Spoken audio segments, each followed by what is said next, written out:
હળવદ તાલુકાના જૂના અમરાપર ગામ પાસેથી બાઇકમાં દંપતી જઈ રહ્યું હોય ત્યારે કાર ચાલકે બાઇકને અડફેટે લેતા અકસ્માત સર્જાયો। જે અકસ્માતમાં દંપતીનું ઘટના સ્થળે જ મોત થયું હતું। અકસ્માત બનાવને પગલે સ્થાનિકો દોડી આવ્યા હતા। બનાવની પ્રાપ્ત થતી વિગતો મુજબ રહેવાસી અશ્વિનભાઈ પરમાર અને તેના પત્ની મુક્તાબેન કામ અર્થે હળવદ આવ્યા હતા અને હળવદથી બાઇક લઈને તે તરફ જતા હોય ત્યારે જૂના અમરાપર નજીક કાર ચાલકે બાઇકને ટક્કર મારતા અકસ્માત સર્જાયો હતો। જે અકસ્માત બાઇક સવાર અશ્વિનભાઈ પરમાર અને મુક્તાબેન પરમારનું મોત થયું હતું।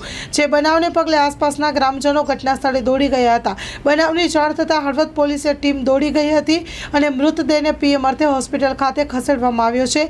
અકસ્માત બનાવને મામલે પોલીસે વધુ તપાસ હાથ ધરી છે।